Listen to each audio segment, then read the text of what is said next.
In 2080, significant technological advancements are changing the world forever. For example, transhumanism is now mainstream. For the first time in history, some humans are becoming more robotic than biological. The average person now has access to a wide variety of biotechnology implants and personal medical devices. These include fully artificial organs that never fail, bionic eyes and ears that provide Superman-like senses, nanoscale brain interfaces to augment a user's intelligence, synthetic blood and bodily fluids that can filter deadly toxins and provide hours' worth of oxygen in a single breath. The most adventurous among us are volunteering to have their arms and legs amputated to gain prosthetic arms and legs that boost their strength and endurance by orders of magnitude. There's even artificial skin based on nanotechnology, which can be used to give the appearance of natural skin when applied to metallic limbs. If a fully upgraded person of the 2080s were to travel 100 years in the past, they would be superior to everyone else in almost every way imaginable. They could run faster and for longer distances than the greatest athletes of that time. They could survive multiple gunshot wounds. They could cope with some of the most hostile environments on Earth without too much trouble. And they would be considered geniuses because of nanobots and brain-computer interfaces merged directly with their brains. Even developing countries have access to some of these available upgrades due to exponential decreases in price. Number 2. Advanced nanotech clothing is becoming mainstream. In 2080, complete wardrobes are no longer necessary. One nanotech suit performs the function of many and can transform into an endless variety of styles and shapes. Even though they're mostly restricted to specialized personnel, military special forces, and government elites, a number of nanotech suits are finding their way to the mainstream public.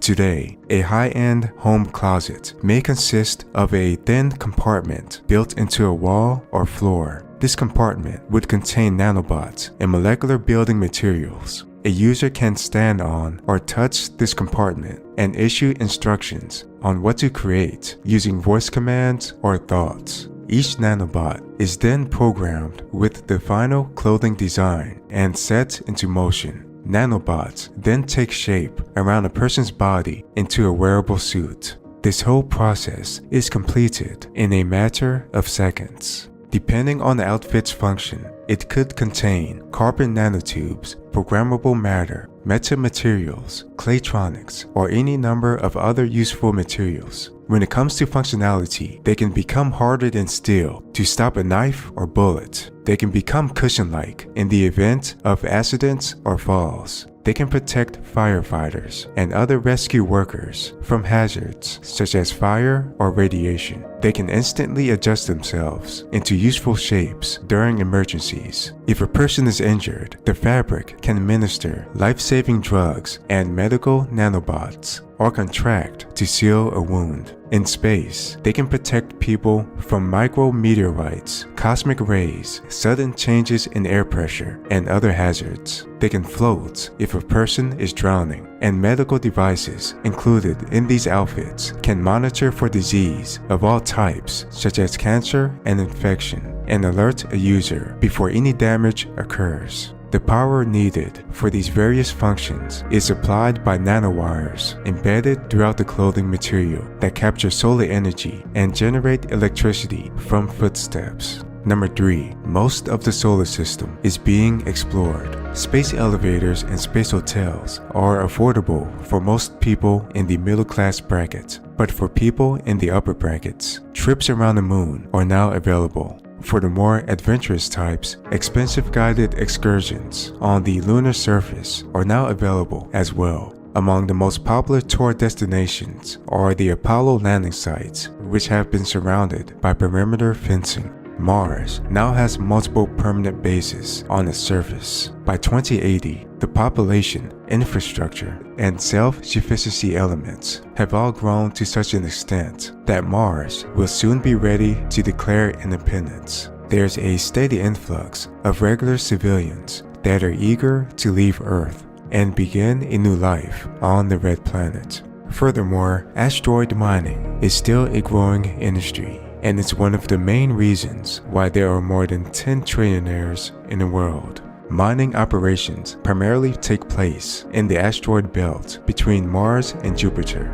but these operations also extend as far as the large group of asteroids that share Jupiter's orbital path around the Sun. The operations are almost entirely automated and overseen by powerful artificial intelligences. Throughout the inner solar system, between Earth and Jupiter, a network of refueling stations now provide a ready source of propellant. This propellant is made from separating water into hydrogen and oxygen. With much of the inner solar system now home to a thriving economy, attention has been turned to the untapped potential of the gas giants. For government and commercial interest, the most promising candidate by far is Saturn's largest moon, Titan. Since antimatter-powered spacecraft only takes 5 months to travel to Saturn, its largest moon, Titan, already has its first human settlements. Currently, the population of Titan is restricted to scientists and other government and corporate personnel.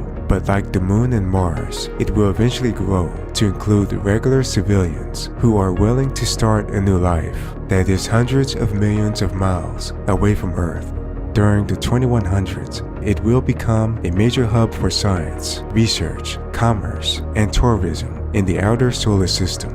Number 4. Viruses are being simulated at the quantum level.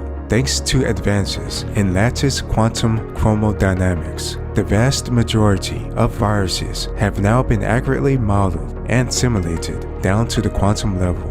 This provides what is essentially a complete picture of these tiny organisms, which average 20 to 300 nanometers in size. This complete understanding of viruses could pave the way to absolute immunity against those viruses. As this area of science continues to advance, perfect simulations of larger organisms and objects will become possible, which will provide new insights about the nature of matter. For example, when we can simulate a human body, that will enable us to create synthetic human bodies with identical or improved functionality. Number 5. Picotechnology is becoming practical. Technology on the scale of trillionths of a meter is becoming possible now. Picotechnology is orders of magnitude smaller than nanotechnology of earlier decades. Among other applications, it allows the structure and properties of individual atoms to be altered via manipulation of energy states within electrons. This can produce metastable states with highly unusual properties. This will help humans create new and exotic forms of matter, such as material that is harder and lighter weight than carbon nanotubes.